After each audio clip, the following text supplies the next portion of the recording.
Now to political coverage this Monday at 10. The Missouri legislature's regular session ended in May, but there's still more work they plan on getting done. There are upcoming special and veto sessions that will call lawmakers around the state back to Jefferson City. The special session starts next week, and we want to now welcome in our Madison Heaver, who covers Missouri politics for us. Madison, thanks for being here. Yeah, thanks for having me. So why is Governor Parson calling for a special session? Yeah, it's for vehicle tax allowances. It's to let people, if you're selling a car, to use that money that you make from the old car to go towards the new one. There was a Supreme Court case that basically says you can only use that for one car. You can only use the money for one car instead of, say if you wanted to sell two.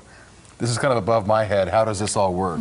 Yeah, so it basically, for example, if you were to sell your car for $10,000 and wanted to buy a new one for about $25,000, you could use that $10,000 you made from selling your old car to count against the new car's price for purposes of calculating sales tax. That way, sales tax is only going to be applied to about $15,000 of that original $25,000.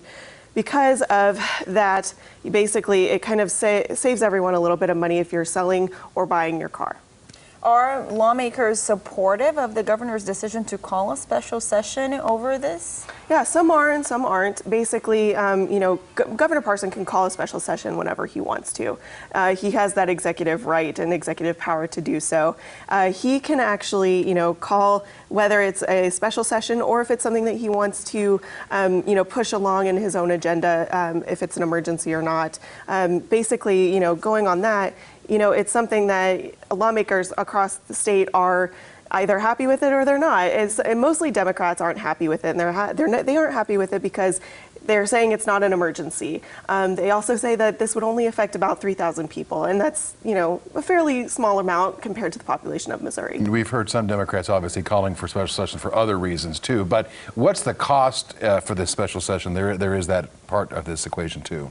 Yeah, it's going to be an estimated about $16,000, which is, a lot for something that it could last only a few days, and it's only for the special session. It's not for the veto session that they'll also be there for. Mm-hmm. But they will already be there for something. Why is it going to cost an extra $16,000 for the special session? Yeah, well, you have to pay them to do their job, instead of just calling them up and saying, well, we can do this, over the phone. They have to be there, and they have to be able to, there's got to be electricity, there's got to be water, there's got to be air conditioning, and they also have to pay their staffers and security guards. So, while that's happening still, they still have to pay, people to be there for the little extra time that they have left. You mentioned the veto session. What is that designed for?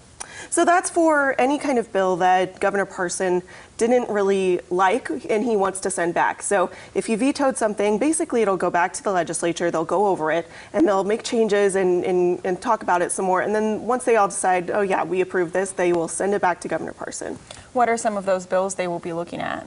Yeah, so they will be talking about the outdoor cremation law. Basically, Governor Parson didn't like it because he had some concerns about the health and safety about it. And then there was another one where it's basically talking about the health insurance market and kind of going over that a little bit to help people out. Okay, so a lot more to come, and we'll see what comes out of that special session and the veto session too. Madison Heaver, thanks for your good perspective tonight.